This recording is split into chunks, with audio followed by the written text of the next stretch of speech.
للہ وحدہ والصلاۃ والسلام علی من لا نبی بعدہ. اسٹینڈ والا مائک نہیں ہے کیا؟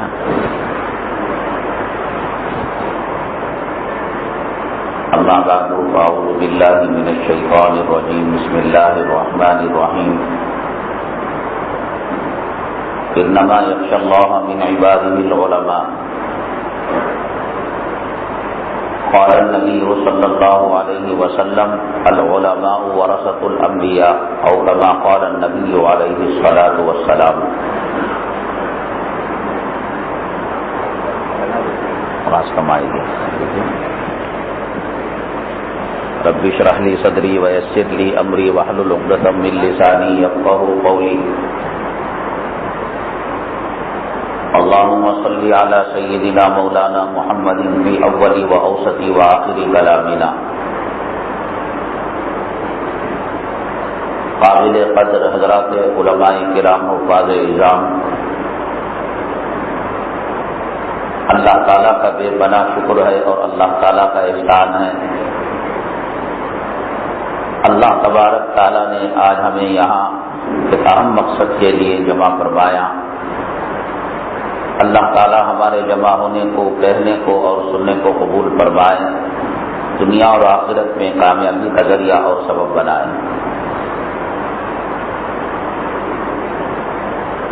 معزز علماء کرام،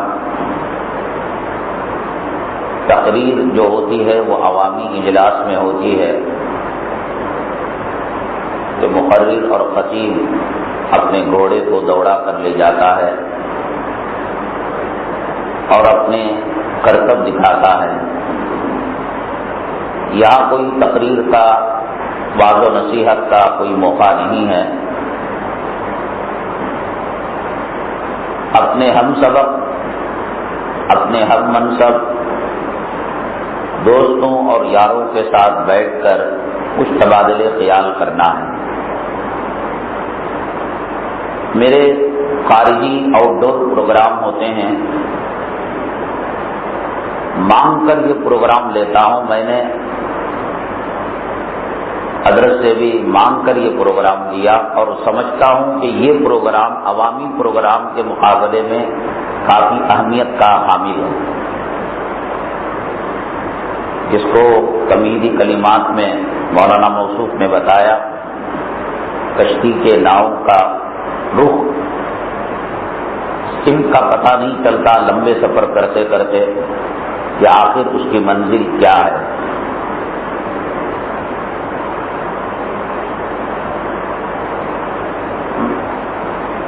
اور یہ ناخدا ہیں، ملا ہیں علماء کرام. عوام الناس پیسنجر ہیں. ان کا رخ صحیح ہو، پیسنجر خود بخود منزل کی طرف پہنچ جاتا ہے، مسافر. اور رخ اگر غلط ہو تو ان کی تباہی بربادی طے شدہ معاملہ ہے. اسی لیے امام کو متقی پرہیزگار بنانے کا حکم دیا گیا ہے. اس کے مقابلے میں عالم، شیخ الحدیث، شیخ التفسیر اور مدینہ یونیورسٹی، ام القرآ یونیورسٹی کا فارغ بھی ڈگری ہولڈر ہو، لیکن ایک صحیح تلفظ کے ساتھ، ترتیل کے ساتھ کلام پاک پڑھنے والا ہو اور متقی ہو تو ترجیح اس کو دی جائے گی، اس لیے کہ اس کے تقوی اور طہارت کا اثر مقتدیوں پر پڑتا ہے.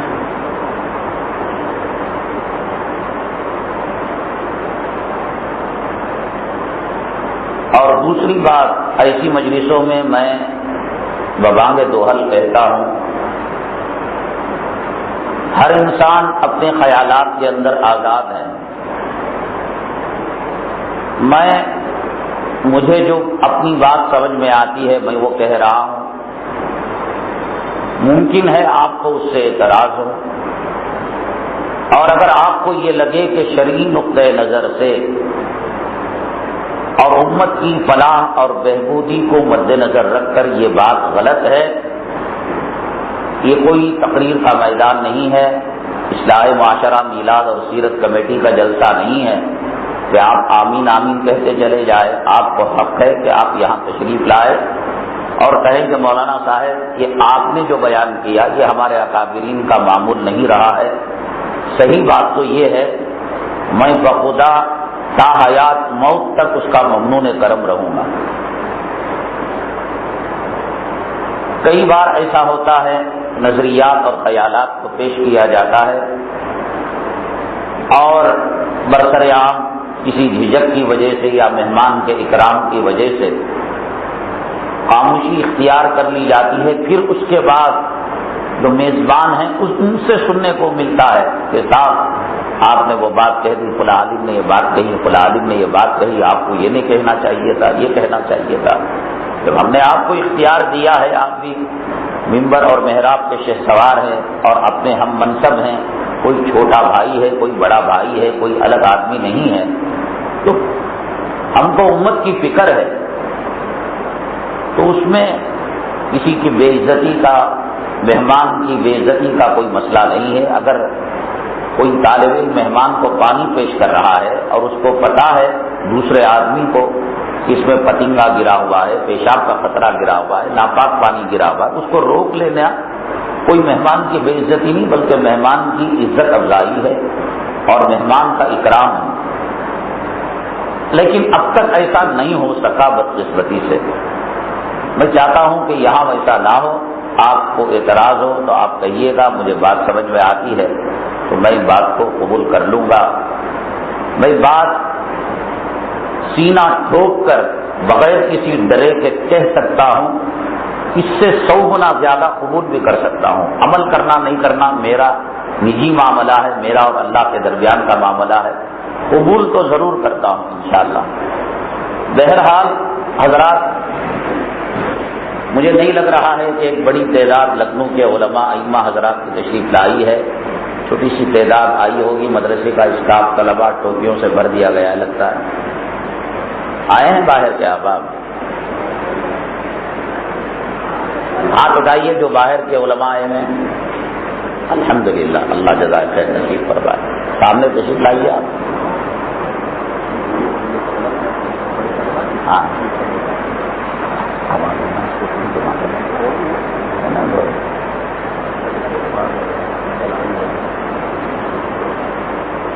حضرات،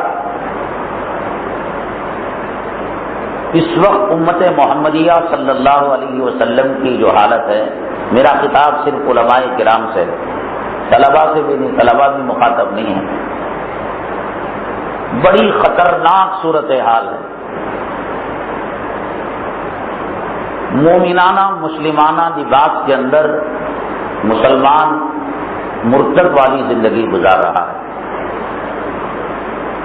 نہ نماز کا پتہ ہے، نہ روزے کا پتہ ہے، نہ عقائد کا پتہ ہے، نہ اکابرین کے طور طریقوں کا، الا ماشاءاللہ ایک چھوٹی سی تعداد ہے جس کو دین سے دلچسپی ہے، علماء کرام سے جن کے روابط ہیں، بس ایک چھوٹی سی تعداد، آٹے میں نمک زیادہ ہو سکتا ہے، اس سے کم تعداد ہے جو علماء کرام کی نسبتوں کی وجہ سے ان فتنوں سے بچی ہوئی ہے۔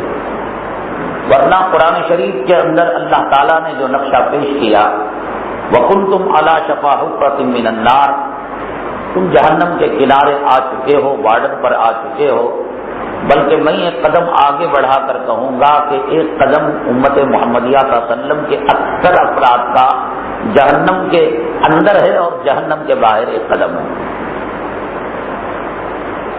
مکتب فکر دیوبندی، بریلوی، رضاخانی، شیعہ، قادیانی، کچھ انٹرنل داخلی مکتب فکر، کچھ خارجی ان سے بالائے طاق ہو کر جن امور اسلام پر اتفاق ہے کہ یہ شاعر اسلام ہیں، ان پر اسلام کی بنیادیں ہیں، آپ دیکھیے گا کہ اس کے تعلق سے عوام کا کیا رد عمل ہے۔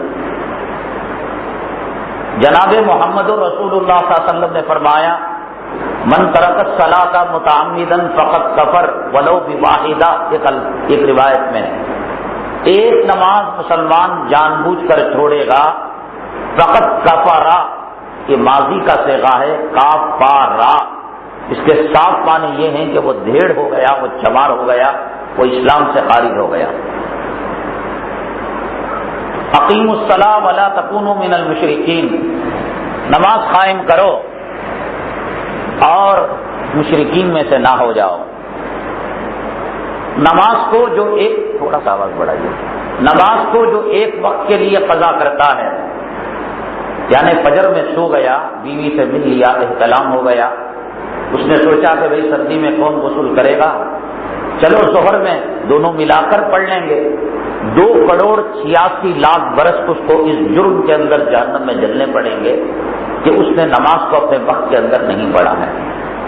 میں دیوبندی مکتب فکر، مقلد غیر مقلد، سینے پر ہاتھ، ناک کے نیچے ہاتھ، آمین بالجہر، آمین بالسر، رفع یدین، عدم رفع یدین، یہ تو بعد والی بات ہے۔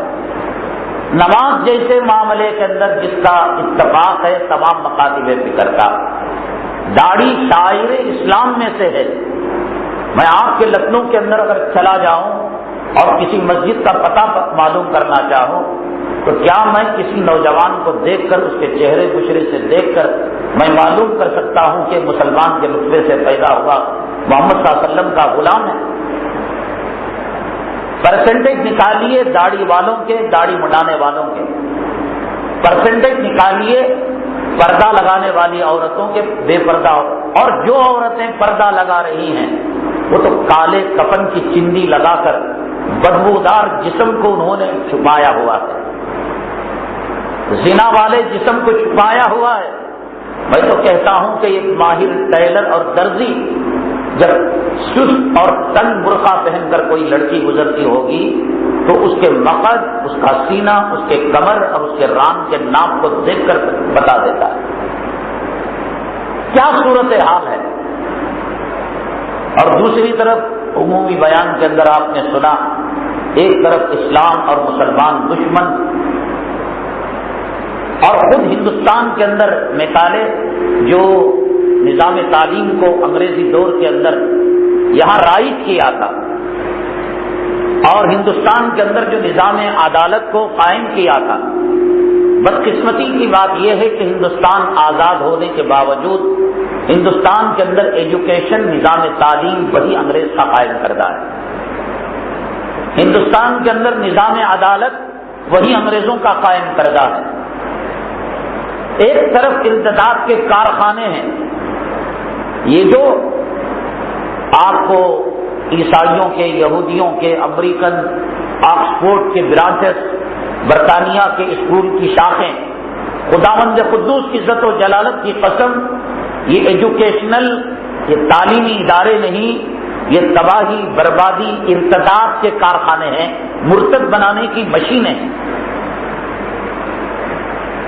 جو حدیث پاک کے اندر سرور کونین آقا دو عالم جناب محمد رسول اللہ صلی اللہ علیہ وسلم نے فرمایا، کل مولود یولد علی الفطرہ، اللہ تعالیٰ اپنے کارخانے سے ریڈی میڈ ہر بچے کو مسلمان بنا کر بھیجتا ہے، فَأَبَوَاهُ يُحَوِّدَانِهِ أَوْ يُنَصِّرَانِهِ أَوْ يُمَجِّسَانِهِ۔ یہ حدیث سمجھنے میں ممکن ہو آج سے ایک 50 سال 60 سال پہلے لوگوں کو دشواری ہو رہی ہو، اور رسول اللہ صلی اللہ علیہ وسلم کی روایت ہونے کی وجہ سے وہ دل سے یقین کرتے ہو کہ ہاں ہوتا ہے کہ ماں باپ اس کو یہودی بناتے ہیں، جو یہودی گھرانے میں بچہ پیدا ہوتا ہے ماں باپ اس کو مجوسی بناتے ہیں، ماں باپ اس کو عیسائی بناتے ہیں، لیکن آج سمجھنے میں ذرہ برابر کوئی دشواری نہیں ہے۔ مسلمان نسلیں اپنی اولاد کو کانوینٹوں کے اندر داخل کرنا باعث فخر، باعث امتیاز اور ایک پریسٹیج اور اپنی ناک اونچی ہونے کا مسئلہ آج سمجھ رہے ہیں۔ جس کے پاس 4 پیسے کیا ہے، کل تک سرکاری اسکول میں جو پڑھاتا تھا، مدرسے کے مکتب میں جو پڑھاتا تھا، اب آکسفورڈ یونیورسٹی اور برطانیہ امریکن اسکولوں کے اندر داخل کر رہا ہے۔ کیا دکھایا جاتا ہے، کیا سکھایا جاتا ہے؟ چھوٹی سی بات میں کہتا ہوں، جو الفابیٹ آتے ہیں، اے فار ایپل، بی فار بال، تو اس کے اندر ڈی فار ڈاگ ہی کیوں آتا ہے؟ ڈی سے کتا، پی فار پگ سور ہی کیوں آتا ہے؟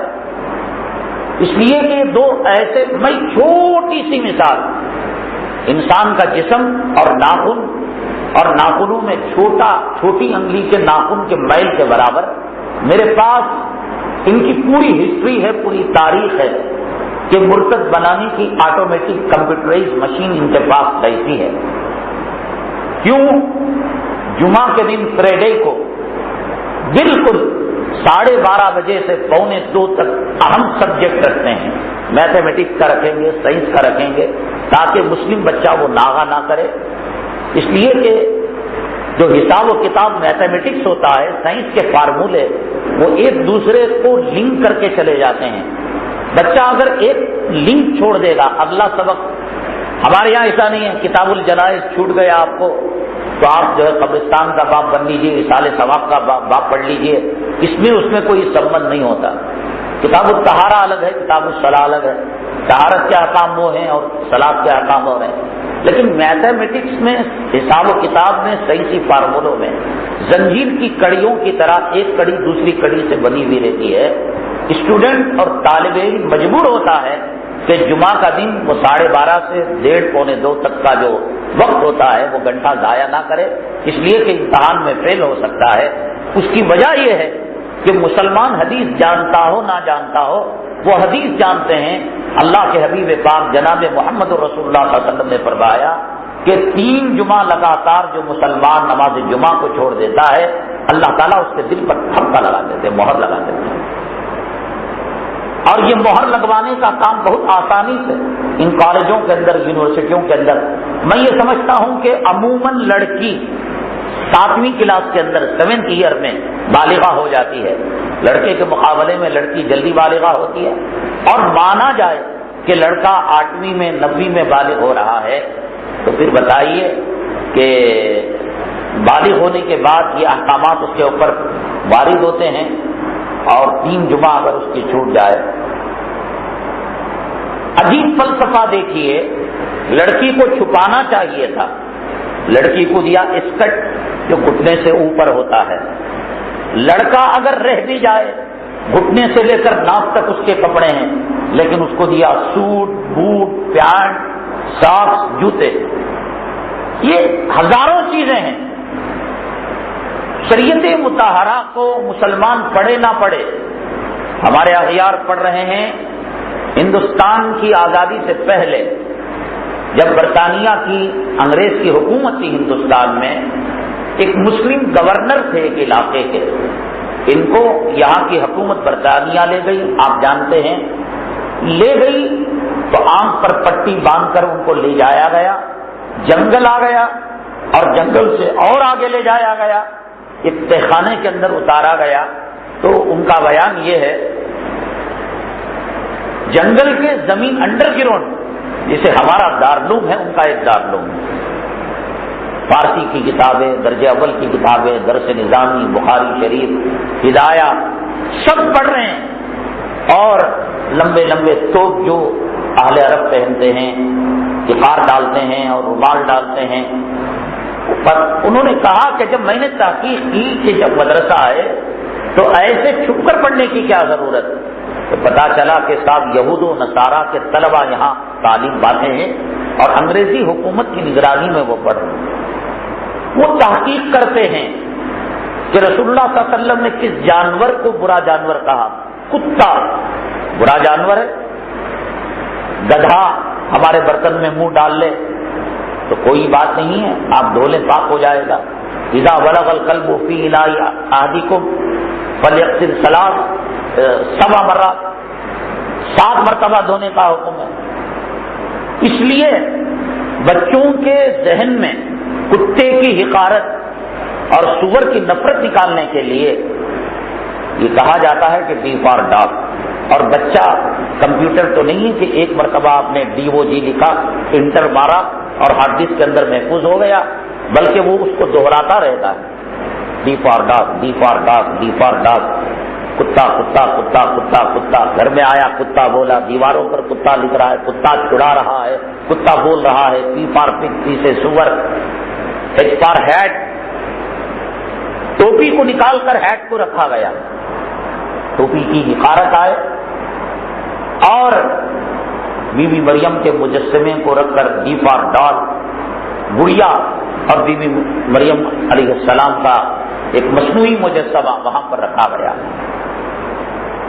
حضرات میں کیا کہوں، کھانے کی دکان سے لے کر، چائے کی دکان سے لے کر، شربت کی دکان سے لے کر حکومت کی سطح تک ارتداد کے کارخانے ہیں، اور تقریباً 99% لوگ ارتداد کا شکار ہو چکے ہیں، جسے کہ میں نے بیان کے اندر کہا کہ ایسے گانے کہ جن گانوں کے اندر اللہ کا نام ہو اور توہین ہو اس میں، جیسے ایک بازاری عورت ناچتی ہے، گاتی ہے، سبحان اللہ کا لفظ استعمال کرتی ہے، الحمدللہ، ماشاءاللہ، تو ظاہر سی بات ہے اللہ کے نام کی عزت نہیں، اللہ کے نام کی توہین ہے۔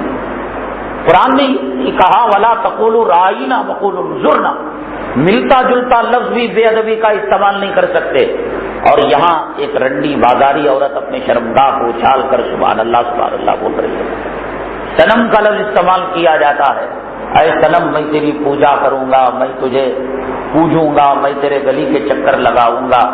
اور شرک اور توحید کا مسئلہ شریعت مطہرہ کے اندر اتنا لچکدار ہے کہ جس کی کوئی حد و انتہا نہیں۔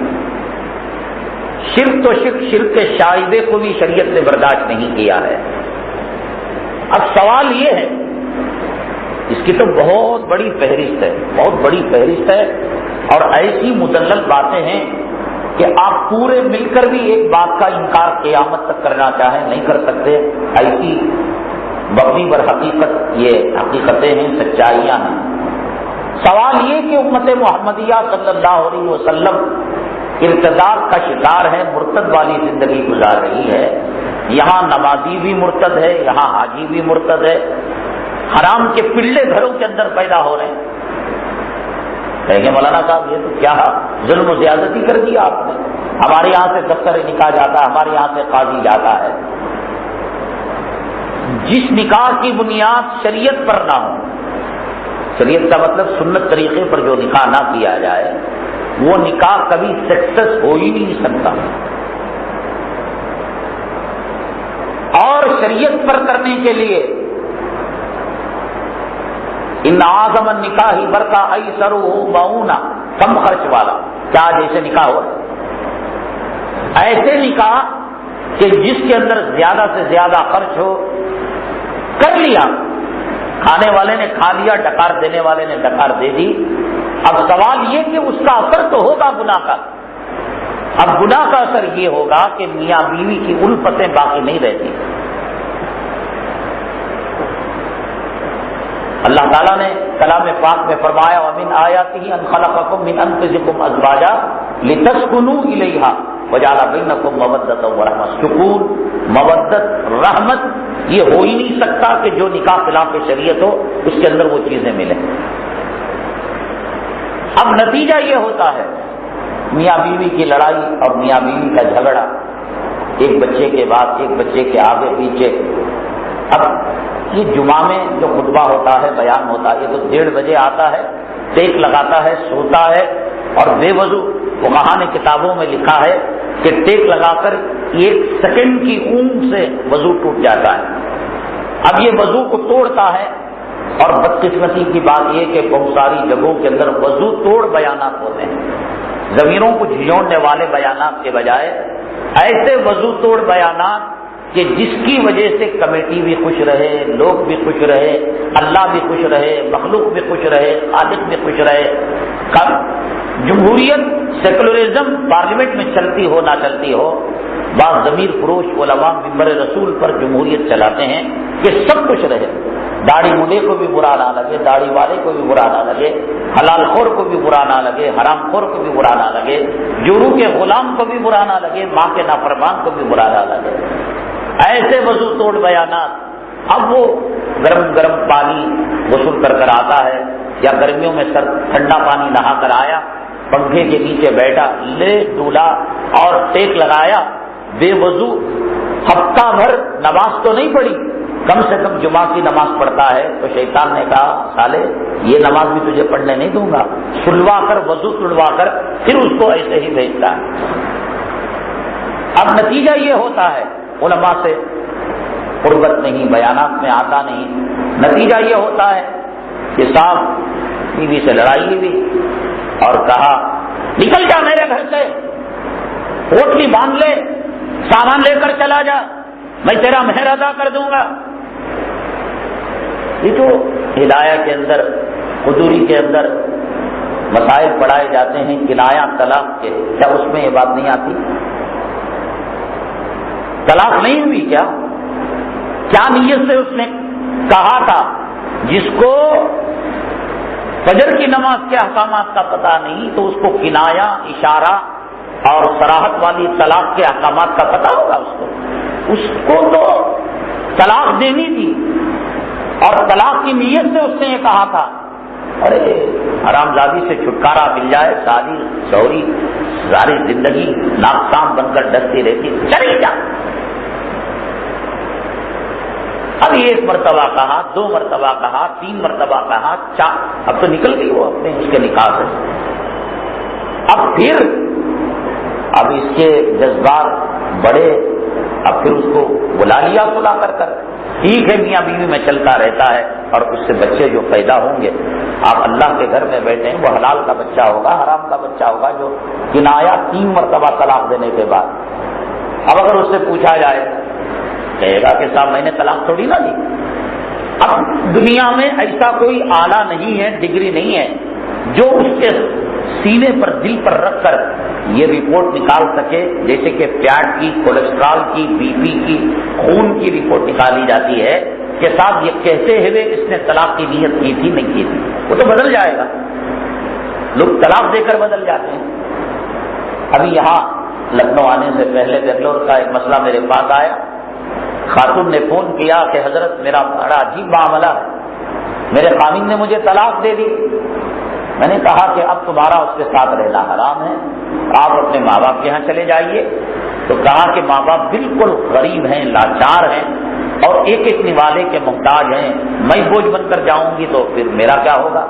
میں نے کہا کہ کوئی بھی راستہ ہو، بھائی وغیرہ یا کوئی بھی ہو، بہرحال اس کے ساتھ رہ نہیں سکتی، طلاق مغلظہ واقع ہو چکی ہے، آپ اپنے خامن کو کہیے کہ وہ مجھے فون کرے، میں ان کو بتاؤں گا۔ تو خامن سے اس نے رات میں فون کرایا، امت کی صورتحال کیا ہے؟ اس نے مجھ سے کہا، میں نے کہا بھیا تم نے طلاق دے دی تو بیوی کو رکھا کیوں ہے؟ طلاق کس لیے ہوتی ہے؟ طلاق تو جدا ہو، اور تم نے 30 طلاقیں دے دی، 3 طلاق ہی میں الگ ہو گئی، اور AK-47 سے تم نے طلاقوں کی فائرنگ کر دی، یہ کیا کیا تم نے؟ تو اس کا جواب سنیے۔ یہ جو داڑھی مڈے بے بدین والے نظر آتے ہیں نا، گناہ کرتے ہیں تو گناہ کی ایک علت بھی ان کے پاس ہوتی ہے۔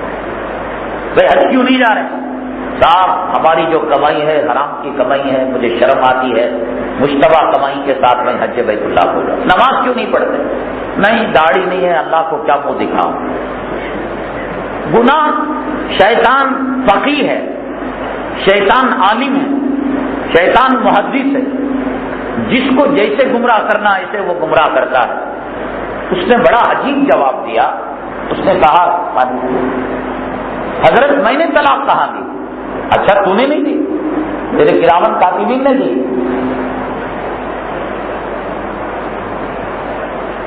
طلاق تو نے دی؟ نہیں میں نے نہیں دی۔ ہوا کیا؟ حضرت ہم دونوں کی لڑائی ہو رہی تھی تو ہماری بیگم نے مجھ سے کہا اجی ہمت ہو تو طلاق دے کر تو دیکھو، تو اس کی چیز میں نے اس پر لوٹا دی، میں نے کہا طلاق دی؟ اس نے کہا طلاق کے لیے تو میں نے کہا کہ بھائی پھر اس خاتون کہا کہ اس کو دو فون۔ اس نے کیوں مرد کو اکسایا؟ مرد کے اندر تو شیطانیت سوار رہتی ہے اور وہ گھوڑے پر تیار رہتا ہے کہ کب طلاق کے گولے ڈالے۔ تو میں نے اس سے پوچھا کہ بہن آپ نے ایسا کیوں کہا؟ اس نے کہا کہ حضرت بات یہ ہے کہ میرے قابل کے دوسروں سے ناجائز تعلقات ہیں اور ہندوستان کی عورت اس چیز کو برداشت نہیں کرتی، بالکل قطعاً برداشت نہیں کرتی، بلکہ غیرت مند جو عورت ہوگی قطعاً اس کو برداشت نہیں کرتی۔ یہ روز روز کی بات ہو گئی تھی، میں نے ایک دن تنگ آ کر کہا اجی آپ ان کے ساتھ رہنا ہے تو کیوں نہ مجھے طلاق دے دیتے؟ اس نے دل جل کر کہا تھا۔ اب یہ فتویٰ مفتی صاحب بنے ہوئے کہ ہم نے طلاق اپنے سے نہیں دی، اس کی کہی ہوئی طلاق کو ہم نے اس کے اوپر لوٹا دیا۔ یہ تو ایک بار عالم کے پاس آ گئی، دودھ کا دودھ اور پانی کا پانی ہو گیا، مسئلے کی وضاحت ہو گئی. ایسے کتنے گھر، معاشرے، سماج، سوسائٹیاں تباہ برباد ہو رہے ہیں. کتنے فیصلے دارالقضا آتے ہیں، علماء کے پاس آتے ہیں. سلگ رہا ہے معاشرہ، سور کی چربی کھائی جا رہی ہے، خراب کھایا جا رہا ہے، سود کی گناہ کا احساس لوگوں کے دلوں سے نکل چکا ہے. رسول اللہ صلی اللہ علیہ وسلم نے فرمایا ادنا گناہ 36 مرتبہ ماں سے زنا کرنے سے بدتر ہے. ایسی صورتحال ہے، اصلاح کون کرے گا؟ کون ذمہ دار ہے اس کا؟ کیا دعوت و تبلیغ کرنے والے ہیں؟ کیا جمعیت علماء کے ذمہ دار، مدارس کے محتمین؟ ہم حدیث سے پوچھیں گے. قوم کے اندر بگاڑ آتا تھا، پیغمبر آ کر اصلاح کرتے تھے. یہی نہ ہوا، ایک پیغمبر کے جانے کے بعد دوسرے پیغمبر آئے، قوم کے بگاڑ کو انہوں نے دور کیا. رسول اللہ صلی اللہ علیہ وسلم کے بعد کوئی نیا پیغمبر قیامت تک آنے والا نہیں ہے. اس لیے اللہ تبارک تعالیٰ نے اس امت کے علماء کو رسول اللہ صلی اللہ علیہ وسلم کا وارث قرار دیا. وارث دنیا کے رشتوں میں سب سے مضبوط ترین رشتہ ہے. العلماء ورثۃ الانبیاء کا، خلیفۃ الانبیاء، نائب الانبیاء، جانشین نا ورثۃ الانبیاء. دنیا کے رشتوں میں سب سے مضبوط رشتہ وراثت کا رشتہ ہے، اور دنیا کی کوئی طاقت اس رشتے کو توڑ نہیں سکتی. میں بنگلور کا باشندہ، بنگلور میں پیدا ہوا. اب میری عمر مانیے کہ 55 سال 54 سال ہے. 54 سال 54 ایئرس سے میں بنگلور میں رہ رہا ہوں. نکل کر لکھنؤ آ گیا تو 54 سال کی اقامت 77.5 کلومیٹر کی مسافت سے ٹوٹ گئی. وہ شہر میرا نہیں رہا. 100 سال تک آپ لکھنؤ میں رہیے. لکھنؤ آپ کا وطن اقامت ہے، وطن اصلی ہے. 100 سال ایک میں دن کے ایک لمحے میں آپ حج بیت اللہ کے لیے جائیے، عمرے کے لیے جائیے، یہ وطن اصلی آپ کا چلا گیا. اب پھر حج میں جائیں گے، وہاں مسافرت کے اقامت کے احکامات دوبارہ شروع ہوں گے. بہت کمزور رشتہ ہے وطنیت کا. 100 سال تک میاں بیوی ایک بسترے پر سوئے رہے. 100 سال ایک میں دن میاں بیوی میں اختلاف ہوا. خاوند نے کہا انتی طلاق سلاس، یہ 3 طلاق ہے. ایک جھٹکے میں 100 سال کی رقابتیں ختم ہو گئی. بیٹے کی عمر 100 سال، باپ کی عمر 125 سال.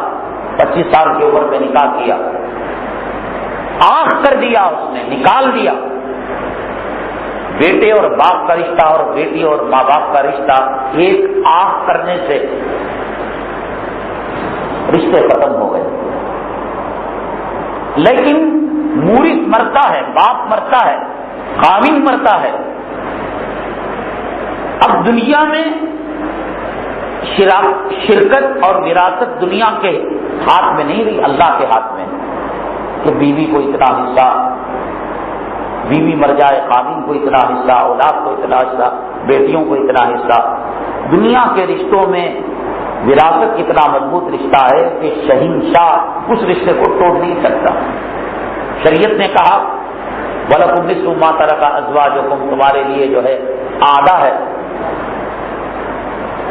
اولاد کے لیے اتنا ہے، اس کے لیے 8واں ہے. دنیا کی کوئی طاقت اس کو روک نہیں سکتی. تو اس لیے رسول اللہ صلی اللہ علیہ وسلم نے فرمایا کہ علماء وارث ہیں پیغمبروں کے، اور یہ وراثت کے رشتے کو دنیا کی کوئی طاقت توڑ نہیں سکتی. اگر ہمارا مزاج یہ ہے کہ ہم یہ کہیں کہ صاحب علماء قائد ہیں، علماء رہبر ہیں، علماء افضل ہیں، علماء کا ایک لمحہ عابد کے ہزاروں زندگیوں سے بہتر ہے تو سینہ پھوٹ جاتا ہے، لیکن مرتبہ جب اونچا ہوتا ہے تو ذمہ داریاں بھی تو بڑھتی ہیں۔ پولیس ڈپارٹمنٹ کے اندر ایک کانسٹیبل ہوتا ہے، ایک ہیڈ کانسٹیبل ہوتا ہے، ایک سرکل انسپکٹر ہوتا ہے، ایک اے سی پی ہوتا ہے، ایک ڈی سی پی ہوتا ہے، ایک کمشنر ہوتا ہے، ایک ہوم منسٹر ہوتا ہے۔ لا اینڈ آرڈر کے اندر چوریاں ہونے لگی، چین اچکا جانے لگا، عزت و آبرو لٹنے لگی، تو جس کے جتنے زیادہ مڈل اتنا زیادہ مسئول ہوتا ہے۔ اس کائنات میں، اس دھرتی میں سب سے اونچے پیغمبروں کے بعد اگر کوئی ہستی ہے وہ علماء کرام حفاظ حرام کے ہستے۔ اب پیغمبر آنے والے نہیں، قوم کی اصلاح کے لیے، قوم کو مرتد ہونے سے بچانے کے لیے رسول اللہ صلی اللہ علیہ وسلم پردہ فرمائے۔ ابو بکر صدیق رضی اللہ تعالیٰ عنہ جیسی شخصیت ذات گرامی جو رسول اللہ صلی اللہ علیہ وسلم نے فرمایا ارحم امتی بھی امتی ابو بکر، حضرت عمر الخطاب ان کی سختی کے سامنے نرم پڑ گئے تھے۔ ارتداد کا دورہ ہوا، اينقص الدین وانا حی، مرتد ہونا تو دور کی بات، اگر کسی کے ذمے اونٹ اور اس کا رسہ زکات کے اندر آ رہا ہے، اونٹ دے رہا ہے، رسی نہیں دے رہا ہے، تو ابو بکر کی تلوار بیان سے نکل جائے۔ عمر الخطاب رضی اللہ تعالیٰ عنہ جیسا بہادر جری سخت ترین آدمی، دینی امور کے اندر متشدد، حضرت ابو بکر صدیق رضی اللہ تعالیٰ عنہ کہنے لگے ابو بکر کیا کر رہے ہیں آپ؟ تو اللہ صلی اللہ علیہ وسلم نے بھی پردہ فرما ہے ایسی سختی برتیں گے؟ جلال میں آ گئے ابو بکر صدیق رضی اللہ تعالیٰ فرمانے لگے میں کسی قسم سے کوئی رعایت نہیں کروں گا، کمپرومائز نہیں کروں گا، مفاہمت نہیں کروں گا۔ فرماتے ہیں حدیث کے الفاظ ہیں حتیٰ کہ حضرت الخطاب کا دل کے اندر شرح صدر ہو گیا اور حضرت الخطاب نے کہا ابو بکر آپ صحیح کہہ رہے ہیں، اور ابو بکر رضی اللہ تعالیٰ نے فرمایا جاہلیت میں تو بڑے سخت تھے اور اسلام میں آ کر آپ چوہا بن گئے۔ اينقص الدین وانا حی، یہ ہر عالم کی ذمہ داری ہے، ہر مولوی کی ذمہ داری ہے، ہر امام کی ذمہ داری ہے، ہر محتمم کی ذمہ داری ہے، ہر مکتب کے اندر تعلیم دینے والے معلم کی ذمہ داری ہے اينقص الدین وانا حی، میرے کس لیے پڑھایا گیا؟ یہ 8 سال جو پڑھایا جاتا ہے، یہ طلباء ہیں، یہ عمارت جو تعمیر کی گئی، ان کو ناشتہ جو دیا گیا، یہ کیوں دیا جا رہا ہے بھائی؟ ایک دنیا دار انسان ایک تھیلا چاول بھیجتا ہے، گیہوں بھیجتا ہے، آٹا بھیجتا ہے، کیا سوچ کر بھیجتا ہے کہ صاحب یہ بڑے ہوں گے، پیسہ کمائیں گے، ٹیوشن پڑھائیں گے، قرآن خوانی کریں گے، مردوں کا انتظار کریں گے، چہلوں کا انتظار کریں گے، چھٹی کا انتظار کریں گے۔ میں اگر دیتا ہوں میری مری ہوئی ماں کے نام سے ایک بکرا، کیا نیت کے ساتھ کہ بھئی وہ ہیں دین اسلام کے قلعے کے سپاہی ہیں، کل چور دروازے سے شرک آئے گا، بدعت آئے گی، خرافات آئیں گے، مرتد بنانے کی سازشیں ہوں گی، یہ سپہ سالار جان باز کھڑے ہو کر اپنی جان دے دیں گے لیکن اسلام پر، مسلمانوں پر آنچ آنے نہیں دیں گے۔ یہ جو بارڈر ہے ہر ملک کا بارڈر ہوتا ہے، ہندوستان کا بارڈر ہے، کشمیر میں ہے، نیپال میں ہے، بنگلہ دیش کے قریب ہے، بہار میں ہے، وہاں جو فورس ہوتی ہے اس کو BSF کہتے ہیں، بارڈر سیکورٹی فورس۔ ان کا کچھ کام نہیں ہوتا، کچھ کام نہیں ہوتا، ان کے کپڑے دھلے جاتے ہیں، ان کا کھانا دیا جاتا ہے، ان کے بچوں کو ایجوکیشن دیا جاتا ہے، ان کے ماں باپ کا رکھ رکھاؤ کیا۔ کیوں؟ یہ وہ قربانی کے بلیدان کے بکرے ہیں کہ کل بارڈر کے اس پار فائرنگ ہوگی، یہ گھس پیٹ ہونے نہیں دیں گے لیکن اپنی جان کا بلیدان دے دیں گے۔ بارڈر سیکورٹی فورس، مدارس عربیہ کے طلباء، رسول اللہ صلی اللہ علیہ وسلم کے وارثین، یہ بارڈر سیکورٹی فورس برائے اسلام ہے۔ قادیانی آئے گا، سینہ میرا چھلنی ہو سکتا ہے لیکن اسلام کے قلعے میں تو داخل نہیں ہو سکتا۔ بریلوی آئے گا، غیر مقلد آئے گا، انگریز آئے گا، ارتداد کے کارخانے آئیں گے. ہم جو ہے اس لیے ہم کو پالا گیا ہے، صدقہ دینے والا، خیرات دینے والا، زکات دینے والا، محتمم، اس کی بیوی حاملہ رہتی ہے، رمضان المبارک میں جھولا لے کر بھی مانگنے نکلتا ہے. حساب مہمانان رسول کا مسئلہ ہے. رمضان نکل جائے گا، لوگ زکات نہیں دیں گے، لوگ صدقات نہیں دیں گے. کس وجہ سے؟ آپ کہیں گے کہ صاحب یہ تو حق بحسن خوبی انجام دیا جا رہا ہے. تو معاملہ یہ ہے کہ جیسے جیسے دوا کی مرض بڑھتا کیوں جا رہا ہے، فیشن، بے پردگی، لڑکیوں کو بھگا کر لے جانے کا معاملہ، مرتد ہونے کا معاملہ، علماء کی نافرمانی، ان میں دین سے بیزاری، یہ سب بڑھتا ہی چلا جا رہا ہے. کارخانے میں اگر چوری ہوتی ہے تو مینیجر، مالک کو نہیں پوچھا جاتا، جو واچ مین جو ہوتا ہے وہ ذمہ دار ہوتا ہے. بھائی رات میں تو کیا کر رہا تھا، کیا اکھاڑ رہا تھا، سو رہا تھا. تو اب وہ مسئول ہوتا ہے. ہم دین اسلام کے پہرے دار ہیں، چوکیدار ہیں. صدقہ دینے والے نے ہمیں چوکیداری کے لیے دیا ہے. واچ مین کو تنخواہ دی جاتی ہے واچ مینی کے لیے، بچے پیدا کرنے کے لیے نہیں. ہوٹل میں جا کر کھانا کھانے کے لیے، پارکوں میں پھرنے کے لیے نہیں. ہمیں جو قوم پال رہی ہے دین اسلام کی پہرے داری کے لیے، ہمیں جو قوم پال رہی ہے اسلام کی چوکیداری کے لیے، قوم کا پہرا دینے کے لیے. دیکھیے ہاسپٹل کو چھٹی نہیں ہوتی، پولیس اسٹیشن 24 گھنٹے کام کرتا ہے. اس لیے رات کو پہرا لگاتا ہے جب قوم سوئی ہوئی رہے. وہ ڈیوٹی صحیح کر رہے ہیں، رشوت لے رہے ہیں، دوسرا مسئلہ ہے. لیکن پولیس اور فوج کی ذمہ داری کے around the clock, around the calendar, گھنٹہ جب تک چلتا رہے، کیلنڈر جب تک پلٹا جاتا رہے. ملٹری کی، پولیس کی، ہاسپٹل کی ڈیوٹی ہے. ان کو چھٹی نہیں ہوتی. ایمرجنسی حالات کے اندر ان کو ڈیوٹی دینی پڑتی ہے. عالم کی چھٹی نہیں ہوتی. 24 گھنٹے سردی میں، گرمی میں، دن میں، رات میں، دسمبر میں، جون میں، برسات میں، کچھ سالی میں، یہ دین کی پہرے داری کرنا اس کی ذمہ داری ہے. لیکن حضرات آج جو امت محمدیہ صلی اللہ علیہ وسلم کی صورت حال ہے جو ہم دیکھ رہے ہیں، لبادہ گدھے کو شیر کا پہنا دیا گیا ہے، شیر کی کھال پہنا دی گئی، اندر سے گدھے.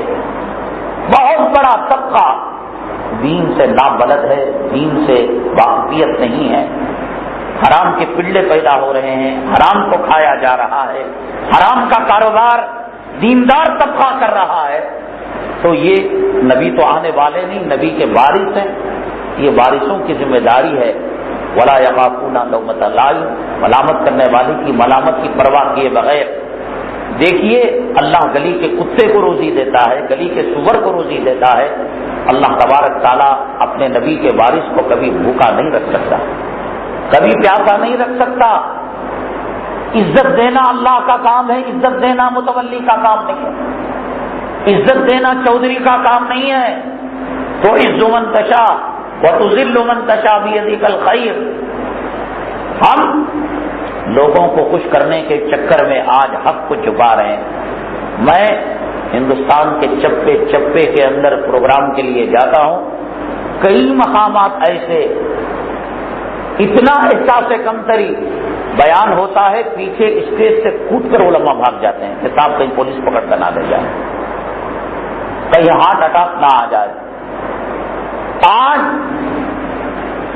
مریض کو علاج کرنے کے کئی طریقے ہیں. بخار کا مریض تھا، یونانی حکیم کے پاس گیا تو اس نے شربت دیا، حلوہ دیا، کم نہیں ہوا. انگریزی ڈاکٹر کے پاس گیا، انگریزی ڈاکٹر نے دوائی دی، کم نہیں ہوا. انجیکشن دیا، کم نہیں ہوا. گلوکوز چڑھایا، کم نہیں ہوا. اس نے ٹیسٹ لکھے کہ آپ پیشاب کا ٹیسٹ کرائیے، تھوک کا، بلغم کا ٹیسٹ کرائیے. ٹیسٹ کروائے. کروانے کے بعد کہا کہ پھیپڑے میں خرابی ہے، جگر میں خرابی ہے، یا فلاں عضو پارٹ چلا گیا ہے، سرجری کرنی پڑے گی. نکلا تھا کہاں سے؟ یونانی حکیم کے میٹھے حلوے سے اور میٹھے شربت سے، اور چلا گیا آپریشن تھیٹر تک۔ اس وقت امت کی جو حالت ہے وہ یونانی حکیموں کی حلووں سے چلنے والا کام نہیں ہے کہ آپ اور ہم اس وقت جس کو آپریشن سے سر پھوڑ کر، ہڈیاں کاٹ کر، پیٹ پھاڑ کر جس کی سرجری کی ضرورت ہے، ہم روح افزا دے کر اس کا دل بہلانا چاہ رہے ہیں۔ ہم میٹھے بول بول کر، اور اس کے اوپر ہم، جیسے میں نے کہا، شیطان عالم بھی ہے، شیطان مفسر بھی ہے، شیطان محدث بھی ہے، شیطان فلسفی بھی ہے۔ اب عالم کو عالموں کی طرح اس کے راستے سے گمراہ کرتا ہے۔ وَقُولَا لَهُ قَوْلًا لَّيِّنًا، سخت بات بولنا نہیں چاہیے، نرم بات بولنا چاہیے۔ جو عالم یہ بات کہتا ہے، جو عالم یہ بات کہتا ہے، اس کی بیٹی کو میں آنکھ ماروں اور وہ اس وقت وَقُولَا لَهُ قَوْلًا لَّيِّنًا کرے، میں مانوں کہ تو قرآن پر عمل کرنے والا ہے۔ جو عالم یہ بات کہتا ہے، اس کی عمارت تعمیر ہو رہی تھی، ایک اینٹا اٹھا لیا میں نے رات میں، ایک مٹھی بھر بالو ریتا مٹی کو اٹھا لیا میں نے۔ اوہو، چوہا بھی پہلوان، کہاں لے جا رہا ہے؟ دین قتل ہو رہا ہے، امت مرتد ہو رہی ہے، شرم و حیا کے جنازے نکل رہے ہیں، سور کی چربی پیٹ کے اندر داخل کی جا رہی ہے، گھروں کے اندر حرام کی نسلیں، پھڑلے پیدا کیے جا رہے ہیں۔ اب یہ کہتا وَقُولَا لَهُ قَوْلًا لَّيِّنًا، ایک اینٹ کے جانے پر، ایک مٹھی کے ریتے کے جانے پر، 100 روپے قرض لے کر وقت پر واپس نہ کرنے پر ہمارے تیور بدل جاتے ہیں۔ جس دین کے احیاء پر رسول اللہ صلی اللہ علیہ وسلم کا خون لگا ہو، شہداء اسلام کا خون لگا ہو، لہو لگا ہو، یہ تعویل کرتا ہے کہ اسلام کے اندر سختی نہیں، اسلام کے اندر نرمی ہے۔ رسول اللہ صلی اللہ علیہ وسلم جب خطبہ ارشاد فرماتے، بخاری شریف کی روایت ہے، ما بال قوم یفعلون کذا وکذا، شہادت کی انگلی آسمان کی طرف ہوتی ہے، آپ کے بغل مبارک اور سینے مبارک کی سفیدی ظاہر ہو جاتی، چہرے انور کا رنگ بدل جاتا، انار کے دانوں کی طرح سرخ ہو جاتا، اور آپ فرماتے کیا ہو گیا ہے قوم کو، کہ قوم اس طریقے سے کام کر رہی ہے۔ حضرت عمر بن الخطاب جب توریت پڑھ رہے تھے، رسول اللہ صلی اللہ علیہ وسلم کا چہرے انور کیسے ہو گیا تھا؟ وَقُولَا لَهُ قَوْلًا لَّيِّنًا پر عمل کرنے والے نہیں تھے آپ؟ یا عمر بن الخطاب وہ تھے کہ توریت پڑھ کر قرآن کو چھوڑنے والے تھے، یا توریت پڑھ کر اسلام کو چھوڑنے والے تھے؟ حضرت ابوبکر صدیق نے کہا، عمر، اللہ کے حبیب پاک صلی اللہ علیہ وسلم کے چہرے انور کو دیکھو۔ انہوں نے دیکھا، انار، حدیث کے الفاظ ہیں، انار کے دانوں کی طرح سرخ ہو گیا چہرے انور۔ وَقُولَا لَهُ قَوْلًا لَّيِّنًا، کیا ضرورت تھی گرم ہونے کی؟ کیا آپ نے نہیں سنا جو لوگ مسجد میں جماعت چھوڑ کر گھروں کے اندر انفرادی نماز پڑھتے ہیں؟ وَقُولَا لَهُ قَوْلًا لَّيِّنًا کیا فرمایا؟ لکڑیوں کو جمع کروں، ہے نہیں حدیث، آگ لگاؤں، یہ کون سی نرمی ہے بھائی؟ بے وقوف بناتے ہیں، شیطان کے دھوکے میں مبتلا ہیں۔ وَقُولَا لَهُ قَوْلًا لَّيِّنًا اپنی انفرادی پرسنل زندگی میں کیجیے، آپ اپنی پراپرٹی سے دیجیے۔ کوئی بیٹی کو لائن مارتا ہے، اس کو ساتھ شادی کر دیجیے۔ کوئی بھیک منگا، بہن کا ہاتھ مانگتا ہے، دے دیجیے۔ دین کے معاملے کے اندر کوئی کمپرومائز نہیں ہے۔ آپ نے کہا کہ میرا جی چاہتا ہے کہ لکڑیاں جمع کروں، گھر کے اندر آگ لگاؤں۔ صفوں کی درستگی پر آپ نے فرمایا، صفوں کو درست کرو، اور نیزہ لے کر، پھینگا مار کر، رسول اللہ صلی اللہ علیہ وسلم پوچھے مار کر صفوں کو درست کیا کرتے تھے، اور فرمایا کرتے تھے اگر صفوں کی درستگی نہ ہو دلوں میں اللہ بگاڑ پیدا کر دے گا۔ بس کتنی حدیثیں بیان کروں، بے وقوف بنا رکھا ہے شیطان نے ہم لوگوں کو۔ اچھی بات کرو، نرم بات کرو، سب کو لے کر چلو۔ سالے، جو تیری ماں کا دشمن ہے نکاح کو نہیں بلا، جو تیری جورو سے بات نہیں کرتا اس کو شادی میں نہیں بلاتا، اور دین کے معاملے کے اندر جہنمی بھی، جنتی بھی، اپنا بھی، پرایا بھی، کیسے سب کو لے کر جا سکتے ہیں؟ یہاں لے بھی لوگے تو قیامت میں ممتاز الیوم ایھا المجرمون فریق فی الجنہ و فریق فی السعیر، وہاں تو دودھ کا دودھ پانی کا پانی ہو جائے گا۔ مولانا تقی عثمانی صاحب نے کہا وقولا لہ قولا لینا، حضرت ہارون حضرت موسیٰ علیہ السلام سے بڑھ کر کوئی داعی نہیں، اور فرعون سے بڑھ کر کوئی شیطان نہیں، خبیث نہیں، مدعو نہیں، اور ان کو نرم بات کرنے کے لیے کہا گیا۔ یہ جو اصول ہے یہ غیر مسلموں کے تعلق سے۔ مجھے اگر کوئی کہتا ہے حضرت یہ رنڈی کا لفظ استعمال کرتے ہو، یہ کرتے ہو، وہ کرتے ہو، میں نے کہا اور قرآن میں ہے کہ وقولا، مولانا تقی عثمانی صاحب نے کہا وقولا لہ قولا لینا، میں نے کہا تم فرعون بن جاؤ، ہم نرم بات کریں گے۔ طلباء پر جو سختی ہوگی، جس طالب علم کا فارم بھرا ہوگا، ہے نا، جس کا داخلہ ہوا ہوگا، معتمم اس کو مارتا ہے، اسے تہجد میں جگاتا ہے، قرآن پڑھنے کے لیے کہتا ہے، سڑک میں جانے والے آدمی کا معتمم سے کیا لینا دینا؟ وہ چڈی پہن کر جائے، وہ تختی نمبر اول کو اٹھاتے ہوئے جائے، کیا لینا دینا بھائی؟ اسلام میں داخل ہو گیا، اب کوئی نرمی نہیں، من ترک الصلاۃ متعمدا فقد کفر، اور من لم یضحی فلا یقربن مصلانا، جو قربانی نہ دے رسول اللہ صلی اللہ علیہ وسلم فرماتے ہیں گیٹ آؤٹ۔ یہ کون سی نرمی ہے بھائی؟ من لم یرحم صغیرنا ولم یعقر کبیرنا، بچوں پر رحم نہ کرے، بڑوں کی تعظیم نہ کرے، الیس منا، گیٹ آؤٹ، نکل جاؤ ہمارے۔ کتنی حدیثیں بتاؤں میں؟ یہ شیطان کے دھوکے میں آ کر دو رخی بات کر کر کہ صیاد بھی خوش رہے، شکاری بھی خوش رہے، متولی بھی خوش رہے، کمیٹی بھی خوش رہے، اس چکر میں آ کر حق کو دبا دبا کر چل رہے ہیں۔ دیکھو اب وہ وقت آ گیا ہے کہ آپریشن کے ٹیبل پر امت کی سرجری کی جائے۔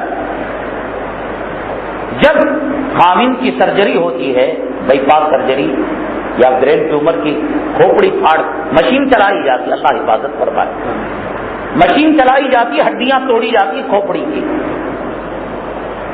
دماغ نکالا، بھیجا نکالا جاتا ہے، بچی روتی ہے، ماں روتی ہے، بہنا روتی ہے، ڈاکٹر وقولا لہ قولا لینا، اللہ میں اس کا رونا دیکھا نہیں جاتا، لے جاؤ اپنے مریض کو۔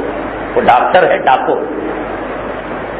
ڈاکٹر وہ بیوی کے رونے کی پرواہ نہ کرے، ڈاکٹر وہ بچوں کے رونے کی پرواہ نہ کرے، پولیس چور کو گرفتار کرتی ہے، بیگم پیچھے پیچھے صاحب چھوڑ دو نا صاحب، پیسہ لے لو نا صاحب، سونا لے لو نا صاحب، رشوت لے لو نا صاحب۔ پولیس وہ قانون کا پہرہ دار، وہ جو بیوی کے رونے کو نہ دیکھے، بچوں کے رونے کو نہ دیکھے۔ اگر آج اس کو چھوڑ دیا جائے گا، 10,000 کا مال آج چرایا ہے، کل 1.25 لاکھ کا مال چرائے گا، وہ اس کو لے کر جائے گا۔ قوم کے برا ماننے کی پرواہ نہ کرے، اور یاد رکھو جو لوگ قوم کو خوش کرنے کے چکر میں رہتے ہیں وہ خوش کر بھی نہیں پاتے۔ حضرت مولانا مسیح الامت مسیح اللہ خان صاحب رحمۃ اللہ علیہ فرمایا کرتے تھے، کب تک خوش کرو گے، کہاں تک خوش کرو گے، کس کس کو خوش کرو گے؟ الفاظ دیکھیے، کب تک میری مولانا سے دوستی ہے، امام صاحب سے، محتم صاحب سے، میں کب تک ان کو راضی کر پاؤں گا؟ کبھی نہ کبھی ایسا معاملہ آئے گا، انبن ہو جائے گی۔ کہاں تک خوش کر پاؤں گا، کتنی باتوں میں، اور کتنے لوگوں کو خوش کروں گا؟ رسول اللہ صلی اللہ علیہ وسلم پوچھا آپ نے میں کیسا ہوں؟ لوگوں نے کہا کہ آپ اخلاق کریمانہ کے مالک ہیں، آپ امین ہیں، آپ صادق، کہا نہیں کہا؟ لیکن اسی مکے کی سرزمین کے اندر ایک وقت وہ آیا کہ آپ کو ہجرت کرنے پر مجبور کیا گیا۔ خوش کیا رسول اللہ صلی اللہ علیہ وسلم نے، چاند کو اشارہ کر کر 2 ٹکڑے کرنے والے پیغمبر ابو جہل کے دل میں ہدایت ڈال سکتے تھے؟ نہیں ہو سکتا، نہیں ہو سکتا، نہیں ہو سکتا۔ میں سب کو لے کر چلوں، پرسوں بیان ہوا میرا، سب خوش ہو جائے، یہ میرے باپ کی مجال نہیں، میرے فرشتوں کی مجال نہیں کہ میں سب کو خوش کر سکوں۔ اللہ نے ایسا مزاج دنیا میں نہیں رکھا ہے الخبیثات للخبیثین والخبیثون للخبیثات والطیبات للطیبین والطیبون للطیبات. گندی طبیعت گندی چیز کی طرف مائل ہوتی ہے. لیمیز اللہ الخبیث من الطیب، اللہ اس کلام کے ذریعے سے خبیث اور طیب کو الگ کر دیتا ہے. اشد البلاء انبیاء الامثل فالامثل، سب سے زیادہ امتحانات حضرات انبیاء علیہ السلام کیوں آتے ہیں صاحب؟ کیا برا کیا انہوں نے؟ کس کا بگاڑا مکہ مکرمہ میں؟ کس کی ماں کو گالی دی؟ کس کا مال چھینا؟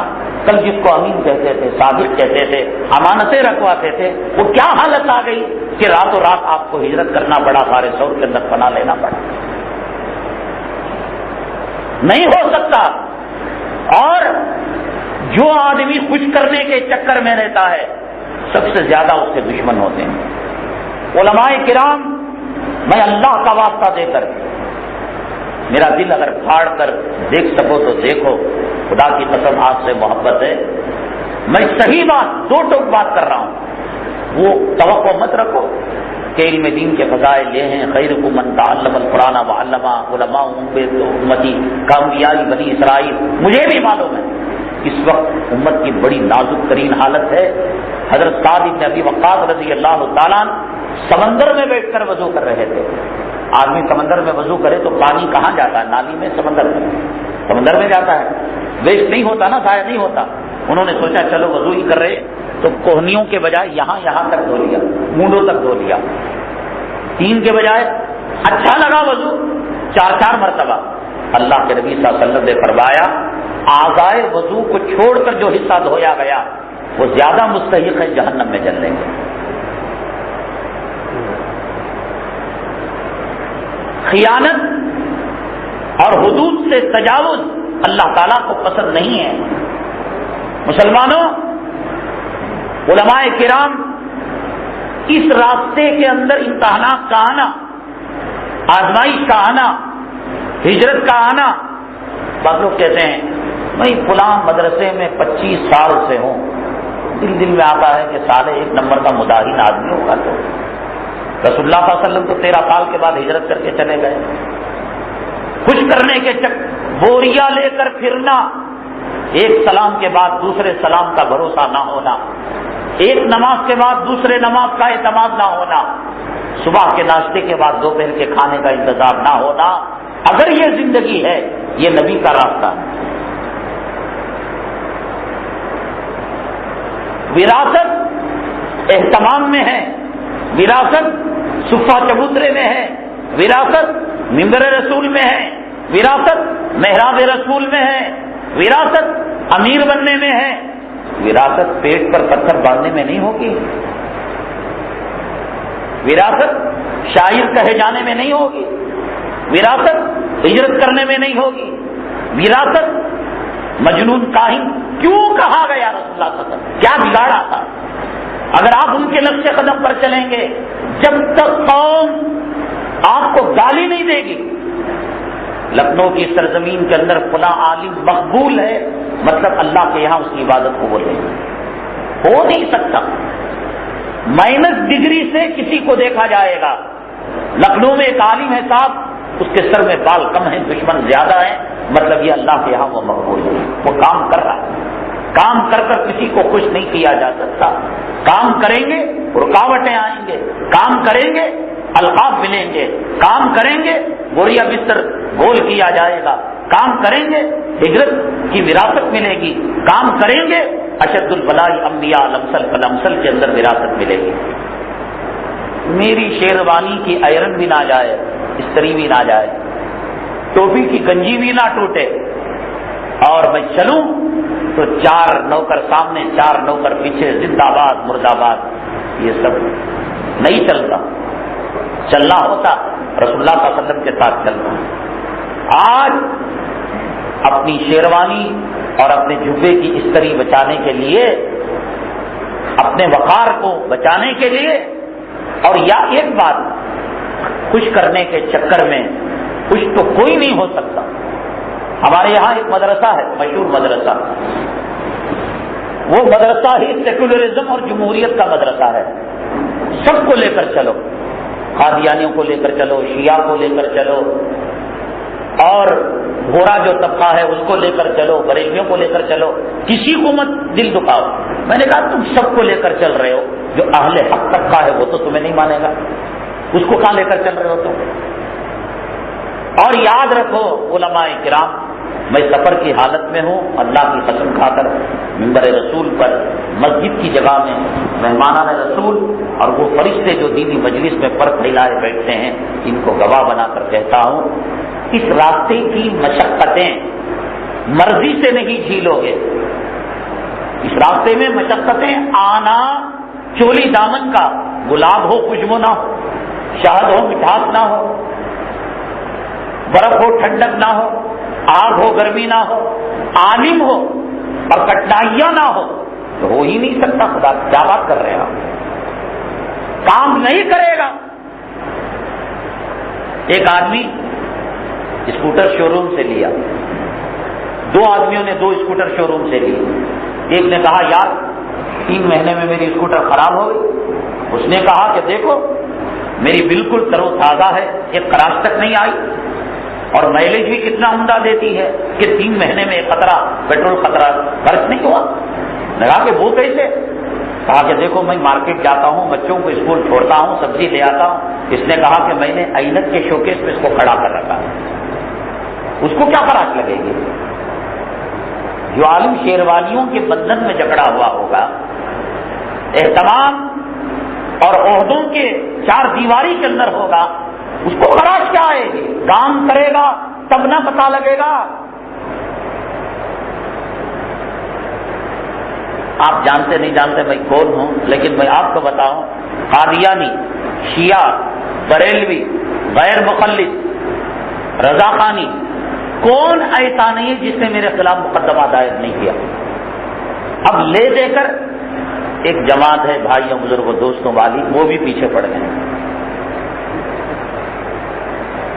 میں انانیت کی بات نہیں کر رہا ہوں، اپنے ہم منصب لوگ ہیں، اتنا سب کچھ کرنے کے باوجود ایک بال اکھاڑ نہیں سکے میرا۔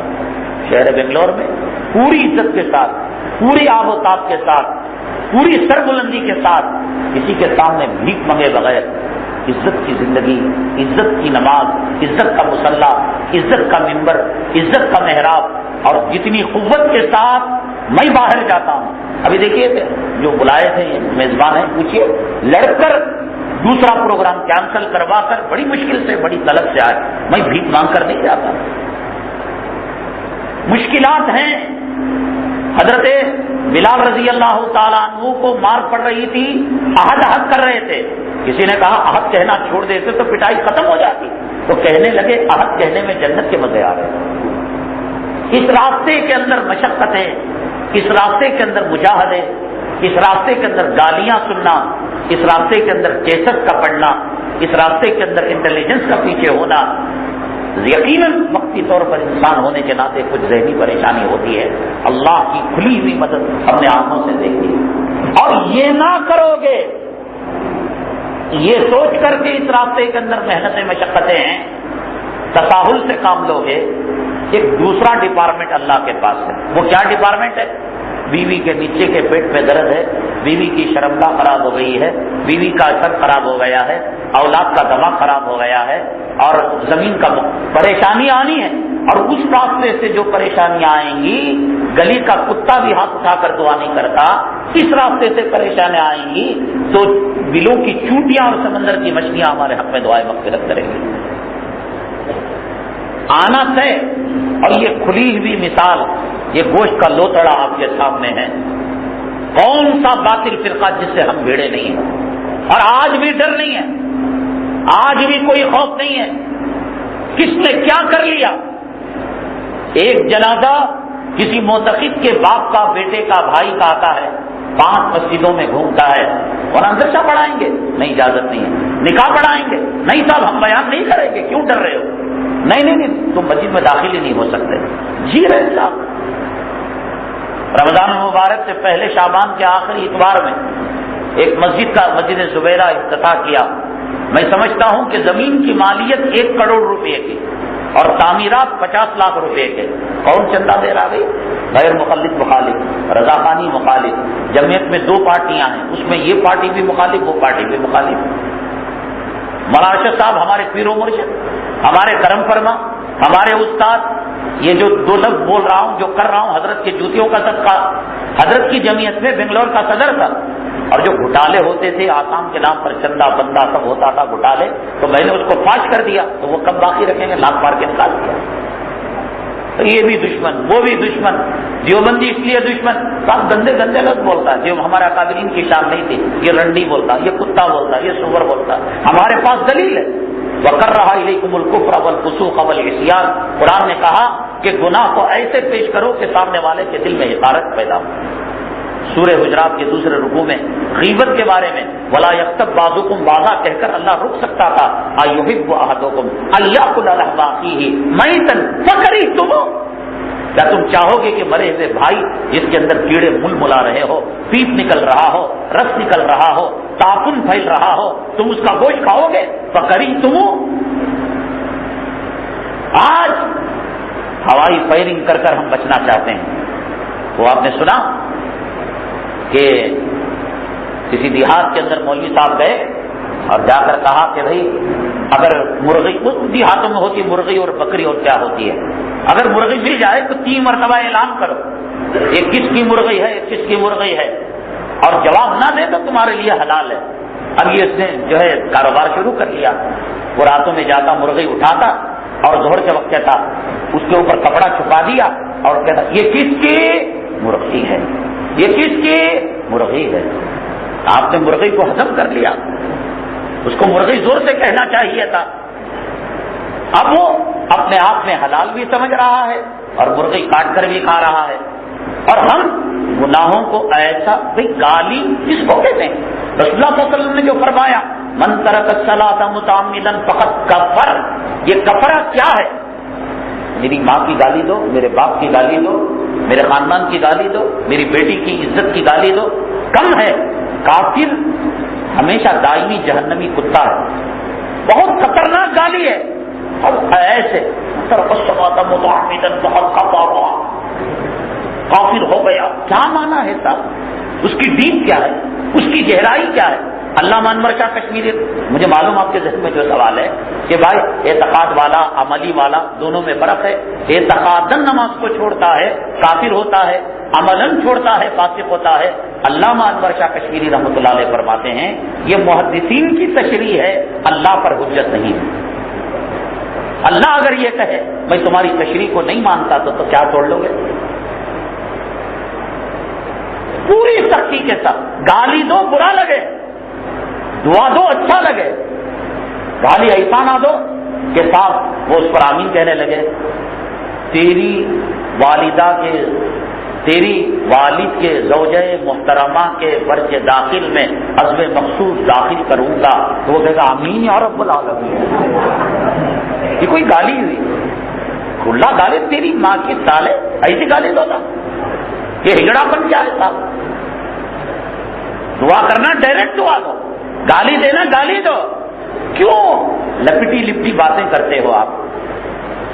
حق کو باطل کا لبادہ، باطل کو حق کا لبادہ، یکتمون الحق، حق کو چھپانے والی بات.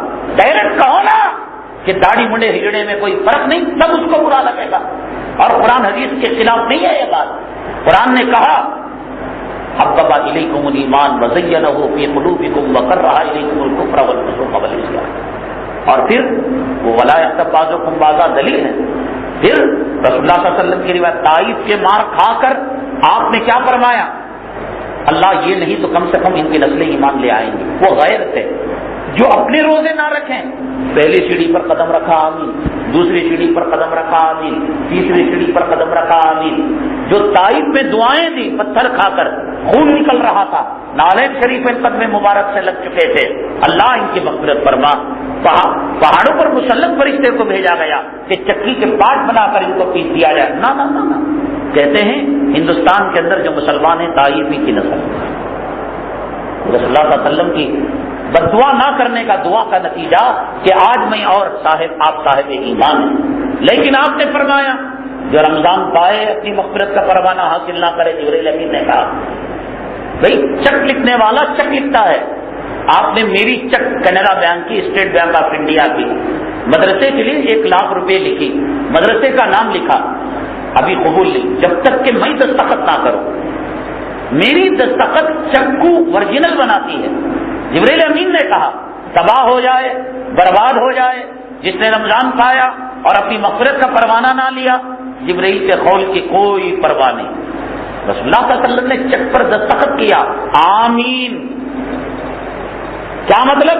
وہ تباہ ہو جائے، برباد. اے اللہ کے نبی، طائف کی سرزمین کے اندر پتھر کھا کر آپ نے دعا دی اور مسلمان کے لیے بدعا دے رہے آپ. تو آپ فرمائیں گے وہ اسکول کے باہر کا اسٹوڈنٹ تھا، یہ داخلے اسکول اور داخلے مدرسہ طالب علم ہے. اس پر احکامات نہیں چلتے، اس پر احکامات چلتے ہیں. ہم فرق نہیں کرتے. طائف کی مثال دیتے ہیں، فتح مکہ کی مثال دیتے ہیں. رسول اللہ صلی اللہ علیہ وسلم نے کیسے معافی کو عام کیا، لا تثریب علیکم اليوم اذهبوا انتم الطلقاء. تو وہاں معافی دی تو یہاں گھر کیوں جلا رہے؟ یہاں بددعا کیوں دی؟ یہاں گیٹ آؤٹ کیوں کہا عیدگاہ سے؟ فلا یقربن مصلانا، ہمارے عیدگاہ گناہ ہے. علی رغم انف ابی ذر، حدیث کے الفاظ ہیں. حضرت ابو ذر رضی اللہ تعالیٰ عنہ کے سامنے روایت آئی کہ اللہ نبی صلی اللہ علیہ وسلم وَإِن زَنَا وَإِن سَرَقَ دخل الجنہ، چوری کرے زنا کرے جنت میں داخل ہوگا. 1 مرتبہ 2 مرتبہ 3 مرتبہ. رسول اللہ صلی اللہ علیہ وسلم ناراض ہو گئے. علی رغم انف ابی ذر، ابو ذر تیری ناک کھا لو، یہ کون سی محبت کی بات ہے؟ ان سب چیزوں پر ہمارا غور و فکر نہیں. دامن بچانے کے لیے قولا له قولا لینا، ادعو الی سبیل ربک بالحکمت والموعظۃ الحسنہ، ایسی چیزوں کا سہارا لے کر آج امت کے اندر ارتداد کے دروازوں کو کھول رکھا ہے، کفر کے دروازوں کو کھول رکھا ہے، امت کو تباہی بربادی کے دہانے پر پہنچا دیا ہے. قیامت کے دن اللہ تعالیٰ ان سے زیادہ ہم کو پوچھے گا کہ تمہیں مدرسے میں چاول کیوں کھلایا گیا تھا، صدقے کا بکرا کیوں دیا گیا تھا، مدرسے کے اندر بوریا کیوں دیا گیا تھا، بجلی کیوں دی گئی تھی اور ریتا کیوں دیا گیا تھا. اللہ ہم سے سوال کریں گے. اس لیے حضرات، عزت اور ذلت کا مالک اللہ ہے. بغیر کسی ڈرے کے، بغیر کسی خوف کھائے کے میدان عمل کے اندر آ جائیں. مقدر میں جب تک اس مسجد میں مجھے رہنا ہو، دنیا کی کوئی طاقت میرا بال بینا نہیں کر سکتی. اللہ اگر مجھے نکالنا ہو، پوری دنیا کی طاقت مجھے رکھ نہیں سکتی. رکھنا نکالنا اللہ کے کام، اللہ کے ہاتھ میں ہے. عزت دینا ذلت دینا اللہ کے ہاتھ میں ہے. اب گھسے پٹے پرانے ریکارڈ تقاریر کو چھوڑ کر حکمت عملی کو، حکمت عملی کس کو کہتے ہیں؟ کس کو کہتے ہیں حکمت عملی؟ میں کرناٹک کا رہنے والا ہوں، اب یہ بھائی کنڑا جانتے ہیں. حکمت عملی یہ کہ کنڑ لینگویج میں بات کروں میں. آپ اردو جانتے ہیں، حکمت عملی یہ کہ اردو میں بات کرو. حکمت عملی حالات کا تقاضا دیکھ کر وقتی طور پر، یہ جو کیپٹن جو ہوتا ہے نا ہوائی جہاز چلانے والا، بہت خطرناک اس سے امتحان لیا جاتا ہے کہ 1 سیکنڈ کے 100ویں حصے میں اس کو فیصلہ لینا پڑتا ہے کہ ہوائی جہاز مجھ کو لینڈنگ کرنا ہے یا آگے بڑھانا ہے یا سوئچ آف کر کر سمندر میں اتارنا ہے. اس لیے کہ وہاں کوئی میکانزم کا کارخانہ نہیں ہے فضا میں کہ پنچر ہو گئی، وہاں جو ہے میکینک کے پاس جا کر پنچر لگا رہے ہیں، انجن خراب ہو گیا. بہت خطرناک. عالم جو ہوتا ہے 100 کیپٹنوں سے زیادہ حساس ہونا چاہیے. کسی حکمت اور کسی دعوت اور مصلحت کے موقع کو ہاتھ سے گنوانا نہیں چاہیے. اور حکمت مصلحت ہر جگہ کی الگ ہوتی ہے. ایک آدمی شراب پیا، اب شراب پینے کے بعد نشہ آ گیا. اب جا رہا تھا ریل کی پٹری آئی تو ریل کی پٹری پر نشہ چڑھ گیا. نشہ یہاں کیا تھا، ریل کی پٹری کے قریب نشہ اس کو چڑھ گیا سر پر. اب اس کو کیا پتا کہ صاحب یہ فٹ بال گراؤنڈ ہے، والی بال گراؤنڈ ہے، کرکٹ کا میدان ہے یا ریل کی پٹی. ریل کی پٹی کو تکیا سمجھ گیا، سو گیا. اب لوگوں نے دیکھا کہ بھئی شرابی ہے، گزر گئے. لیکن ایک عالم کی ذمہ داری ہے کہ جان بچائے اور اس کی حفاظت کرے. اب دیکھا کہ ٹرین نے سگنل دے دیا ہے اور اس نے ہارن دے دیا ہے. اس کا مطلب یہ کہ 3 سیکنڈ 4 سیکنڈ میں ٹرین اس کے اوپر سے ہو کر گزر جائے گی. وقولا لہ قولا لینا، صاحب نرم بات کرو. تو ہم جا کر کھڑے ہو گئے، ہاتھ باندھ لیا. نحمدہ ونصلی علی رسولہ الکریم. اما بعد، باوا پہلے. میرے بھائی تو نے جو شراب پی رکھی ہے حرام ہے، سالا یہ بھی جائے گا وہ بھی جائے گا۔ ادعو الی سبیل ربک بالحکمہ والموعظۃ الحسنہ، یہ ہے کہ تو حمد و ثنا کو چھوڑ کر، درود کو چھوڑ کر ایک پاخانے کی جگہ لات مار اڑ کر چلا جائے، انشاءاللہ تو بھی کامیاب، وہ بھی کامیاب ہے۔ اب دنیا یہ نہیں پوچھے حضرت اتنے بڑے علامہ، اتنے بڑے مفتی، اتنی بڑی پگڑی رکھنے والے، قطب عالم کے ہاتھ پر بیعت کیے ہوئے، گاؤں پر لات مار دی آپ نے، کوئی نہیں پوچھے گا۔ آپ کے چپل کو اٹھا کر چومے گا، مبارک ہے وہ قدم جس کے قدموں سے ایک آدمی کی جان بچ گئی۔ یہ حکمت کا تقاضا ہے۔ وَكُنْتُمْ عَلَىٰ شَفَا حُفْرَةٍ مِّنَ النَّارِ، امت پہنچ چکی ہے، ارتداد کے جراثیم خون کے اندر آ چکے ہیں۔ کل قیامت کے دن اللہ نبی کے وارثوں کو پوچھے گا، مالداروں کو نہیں پوچھے گا، کارخانوں کے مالکوں کو نہیں پوچھے گا۔ اللہ سے دعا کرے اللہ تبارک تعالیٰ کی ذمہ داری کو سمجھ کر اس کی پوری طریقے سے ہمیں نبھانے کی اور اس کے حقوق ادا کرنے کی اللہ تعالیٰ کے توفیق نصیب فرمائے۔ آمین واخر دعوانا الحمدللہ رب العالمین۔ الحمد للہ رب العالمین والصلاة والسلام علی سید المرسلین وعلی آلہ وصحبہ اجمعین۔ اللہم انفعنا بما علمتنا وعلمنا ما ينفعنا وزدنا علما۔ اللہم انا نسألک بزیارت حرمک وحرم نبیک محمد صلی اللہ علیہ وسلم۔ اللہم انا نسألک ما قال به عبدک ونبیک محمد صلی اللہ علیہ وسلم من الخیر، ونعوذ بک من شر ما استعاذ به عبدک ونبیک محمد صلی اللہ علیہ وسلم من الشر، وانت المستعان وعلیک البلاغ، ولا حول ولا قوة إلا بالله العلي العظيم۔ سبحان ربك رب العزة عما يصفون وسلام على المرسلين والحمد لله رب العالمين۔